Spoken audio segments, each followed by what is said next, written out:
L'homme ne vivra pas de pain seulement, mais de toute parole qui sort de la bouche de Dieu.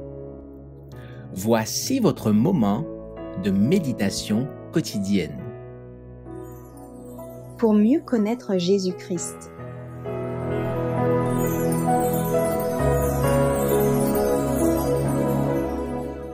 De l'eau pour l'âme altérée, le 9 avril. Le dernier jour, le grand jour de la fête, Jésus, se tenant debout, s'écria « Si quelqu'un a soif, qu'il vienne à moi et qu'il boive. » Jean chapitre 7, verset 37. Une fois par an, à l'occasion de la fête des tabernacles, les enfants d'Israël devaient se rappeler le temps où leur père habitait sous des tentes dans le désert lors de leur voyage d'Égypte au pays de Canaan. Les services du dernier jour de cette fête étaient particulièrement solennels. Le plus grand centre d'intérêt était la cérémonie qui commémorait la sortie de l'eau du rocher.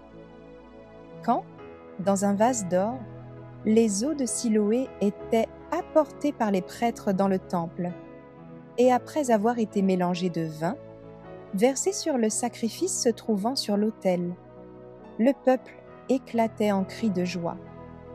C'est à l'une de ces occasions que l'on entendit, dominant la confusion de la foule et les exclamations joyeuses, une voix proclamer « Si quelqu'un a soif, qu'il vienne à moi et qu'il boive. » L'attention du peuple fut éveillée.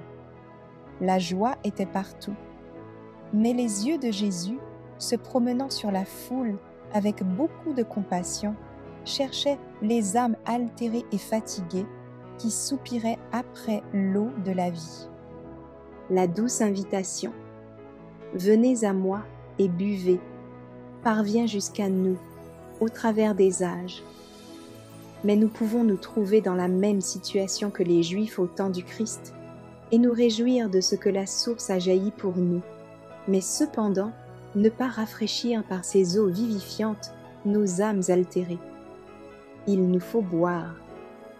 Comme les enfants d'Israël célébraient la délivrance accomplie par Dieu en faveur de leur Père et sa providence miraculeuse pendant leur voyage d'Égypte au pays promis, que les croyants d'aujourd'hui se rappellent avec gratitude les différents moyens employés par Dieu pour les faire sortir des ténèbres de l'erreur et les faire marcher à la lumière de sa précieuse vérité. Nous devons considérer avec reconnaissance les anciens chemins et rafraîchir nos âmes avec le souvenir des grâces de notre bienfaiteur. Pendant notre voyage, quel privilège nous avons de pouvoir accepter l'invitation du Christ.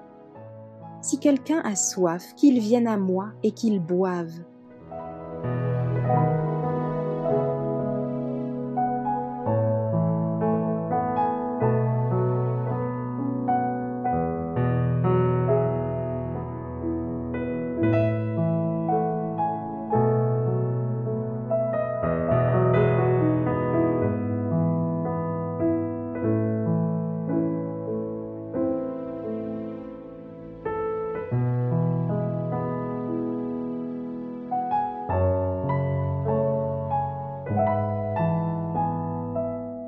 Merci d'avoir écouté cette présentation.